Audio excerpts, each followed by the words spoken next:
ప్రపంచంలో దోస్తానా తగ్గిపోతుంది. ఇన్నాళ్ళు దోస్తు మేరా దోస్త్ అంటూ తిరిగేటోళ్ళు ఇప్పుడు ఎవరి పనుల్లో వారి తీరం లేకుండా ఉన్నారు.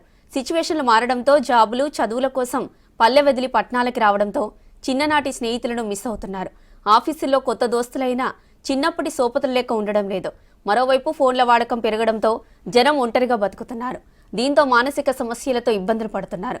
ఎంత బిజీ ఉన్నా దోస్తులను కలవడం మానొద్దంటున్నారు మానసిక నిపుణులు. ఫ్రెండ్షిప్తో మెంటల్ హెల్త్ బాగుంటుందని చెబుతున్నారు.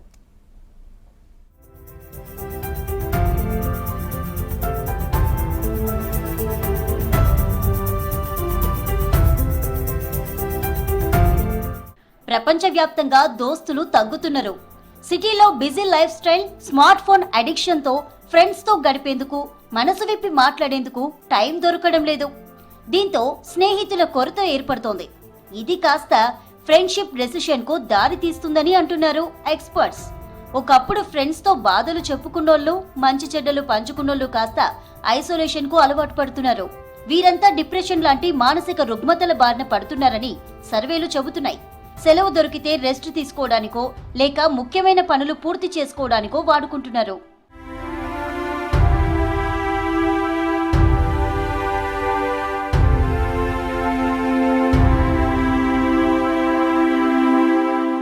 చదువులు, జాబులు, పిల్లల భవిష్యత్తు కోసం చాలా మంది సిటీల బాట పడుతున్నారు. చిన్నప్పుడు ఉన్న స్నేహితులు దూరం కావడం, కొత్త వారితో ఫ్రెండ్షిప్ చేసేందుకు టైం లేకపోవడం, చేసుకున్న వారి స్థానం చిన్నప్పటి స్నేహితులకు ఇవ్వకపోవడం లాంటి కారణాలు మనిషిని ఒంటరి వాడిని చేస్తున్నాయంటున్నారు నిపుణులు. దీన్నే ఇప్పుడు ఫ్రెండ్షిప్ రెసిషన్ అంటున్నారు. ఇది మానసిక ఆరోగ్యం నుంచి శారీరక ఆరోగ్యం వరకు తీవ్ర ప్రభావాన్ని చూపిస్తుందని పలు రిపోర్టులు చెబుతున్నాయి.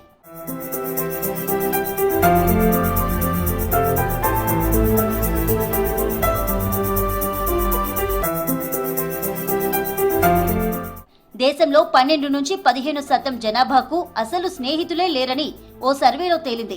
ప్రపంచవ్యాప్తంగా 300 మిలియన్ల మందికి ఫ్రెండ్సే లేరని మరో సర్వే తేల్చింది. మన దేశంలోని నగర, పట్టణ ప్రాంతాల్లో 43% మంది ఎక్కువగా ఒంటరిగా ఉండేందుకు ఇష్టపడుతున్నారని, వీరికి స్నేహితులు అనే వారే లేరని ఇప్సోస్ అనే సంస్థ చేసిన సర్వే తేల్చింది. ముంబై, ఢిల్లీ, బెంగళూరు, హైదరాబాద్ లాంటి మెట్రో సిటీస్ లో 60% వరకు ఒంటరితనం ఫీల్ అవుతున్నారని రెడ్ ట్యాబ్, యూగో సర్వేలు స్పష్టం చేస్తున్నాయి. యువతలో ఇది మరింత ఎక్కువగా ఉందని అందరూ చర్చించుకుంటున్న జెన్జీల్లో 36 నుంచి 43% మంది ఎమోషనల్ ఐసోలేషన్ కు గురవుతున్నారని ఆ సర్వేలు తేల్చి చెప్పాయి.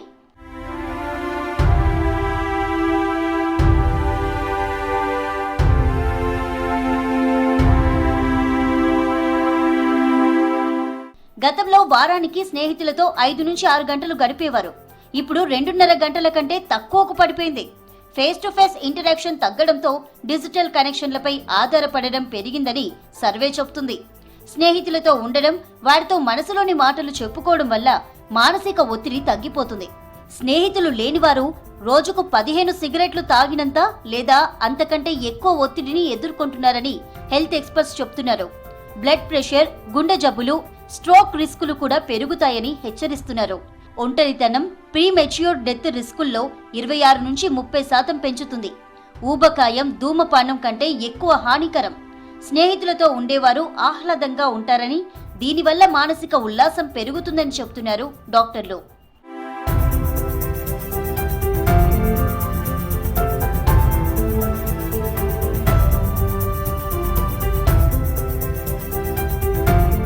స్నేహం అనేది ఒక ఇన్వెస్ట్మెంట్ లాంటిది. దీనితో భవిష్యత్తులో లాభాలే తప్ప నష్టాలుండవని యూనివర్సిటీ ఆఫ్ కాన్సాస్ పరిశోధకులు చెబుతున్నారు. క్యాజువల్ ఫ్రెండ్షిప్ ఏర్పడాలంటే 40 నుంచి 60 గంటలు కలిసి ఉండాలని చెబుతున్నారు. మంచి స్నేహం కోసం 80 నుంచి 100 గంటలు, ఇక క్లోజ్ ఫ్రెండ్షిప్ కోసం అయితే సదరు వ్యక్తితో 200 గంటలకు పైగా ఉంటేనే సాధ్యపడుతుందంటున్నారు. ప్రస్తుతం busy schedules, traffic, screen time వల్ల ఇంత టైం ఎవరికీ ఉండడం లేదు.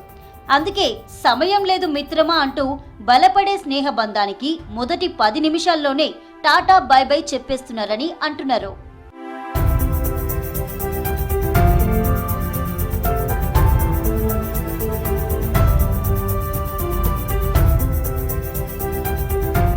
ఇక పనిచేసే చోట ఫ్రెండ్షిప్ చాలా వరకు ఉత్తివే అని నిపుణులు అంటున్నారు. వృత్తిలో భాగంగా ఏర్పడే స్నేహితుల్లో ఆఫీస్ వేళల్లో మాట్లాడుకోవడానికే పనికి వస్తారు. కొందరు కాల్స్ చేసి మాట్లాడుకుంటారని, అవి కూడా ఆఫీస్ విషయాలే మాట్లాడుకోవడానికే పరిమితం అవుతారని అంటున్నారు ఎక్స్పర్ట్స్. వ్యక్తిగత విషయాలు ప్రాణ స్నేహితులకు మాత్రమే షేర్ చేస్తారని, ఆఫీసుల్లో పనిచేసేటప్పుడు ఏర్పడే ఫ్రెండ్షిప్ అలాంటిది కాదంటున్నారు. ఇక సోషల్ మీడియా, వాట్సాప్ ఫ్రెండ్స్ లేదా బార్, రెస్టారెంట్ స్నేహాలు మత్తు లేదా సౌకర్యం ఉన్నంత వరకే ఉంటాయని చెప్తున్నారు.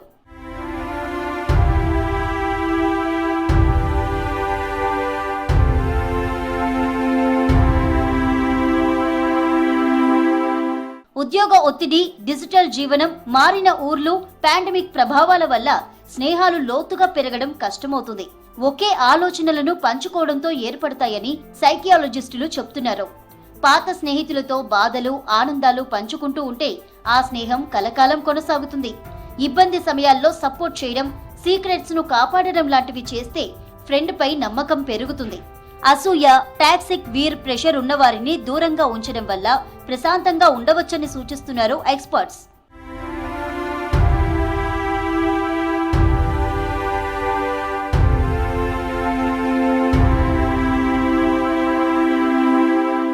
మార్నింగ్ లేదా ఈవినింగ్ వాక్, సెలవు రోజుల్లో ఇంట్లో కుకింగ్ లేదా సినిమాకు వెళ్లడం లాంటి వాటిని ప్లాన్ చేసుకోవాలి. ఫ్రెండ్స్ తో మాట్లాడుతున్నప్పుడు ఫోన్లు పక్కన పెట్టాలి. క్వాలిటీ టైం ను స్పెండ్ చేయాలి. స్క్రీన్ టైం తగ్గించి రియల్ టైం పెంచితే స్నేహ సంబంధాలు మరింత బలపడతాయని అంటున్నారు ఎక్స్పర్ట్స్.